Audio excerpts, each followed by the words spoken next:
Send forth your word, Lord, and let there be light. Several years ago, I received an anonymous email with the subject line, How We Treat People.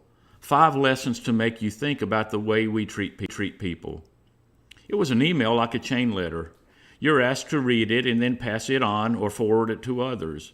Well, rather than passing it on, I printed it off and filed it away.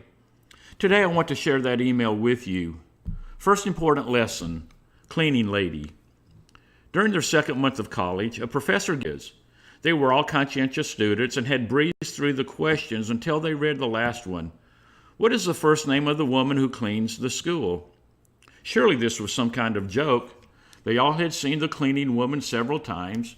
She was tall, dark-haired, and in her 50s, but how would they know her name? They handed in their papers, leaving the last question blank. Just before class ended, one student asked if the question would count toward our quiz grade. Absolutely, said the professor. In your careers, you will meet many people. All are significant. They deserve your attention and care, even if all you do is smile hello. Those students have never forgotten that lesson. They also learned her name was Dorothy. Second important lesson, pick up in the rain. One night at 11:30 p.m., an older African-American woman was standing on the side of an Alabama highway trying to endure a lashing rainstorm. Her car had broken down and she desperately needed a ride. Soaking wet, she decided to flag down the next car. A young white man stopped to help her, generally unheard of in those conflicted 1960s. The man took her to safety, helped her get assistance, and put her to a taxi cab. She seemed to be in a big hurry, but wrote down his address and thanked him. Several days went by and a knock came on the man's door. To his surprise, a giant console color TV was delivered to his home. A special note was attached. It read, "Thank you so much for assisting me on the highway the other night. The rain drenched not only my clothes, but also my spirits. Then you came along. Because of you, I was able to make it to my dying husband's bedside just before he passed away. God bless you for helping me and unselfishly serving others. Sincerely, Mrs. Nat King Cole." Third important lesson, always remember those who serve. In the days when an ice cream sundae cost much less, a 10-year-old boy entered a coffee hotel shop and sat at a table. A waitress put a glass of water in front of him. "How much is an ice cream sundae?" he asked. 50 cents, replied the waitress. The little boy pulled his hand out of his pocket and studied the coins in it. "Well, how much is a plain dish of ice cream?" he inquired. By now more people were waiting for a table and the waitress was growing impatient. 35 cents, she brusquely replied. The little boy again counted his coins. "I'll have the plain ice cream," he said. The waitress brought the ice cream, put the bill on the table, and walked away. The boy finished the ice cream, paid the cashier, and left. When the waitress came back, she began to cry as she wiped down the table. There, placed neatly beside the empty dish, were 2 nickels and 5 pennies. You see, he couldn't have the sundae because he had to have enough left to leave her a tip. Fourth important lesson, the obstacles in our path. In ancient times, a king had a boulder placed on a roadway. Then he hid himself and watched to see if anyone would remove the huge rock. Some of the king's wealthiest merchants and courtiers came by and simply walked around it. Many loudly blamed the king for not keeping the roads clear, but none did anything about getting the stone out of the way.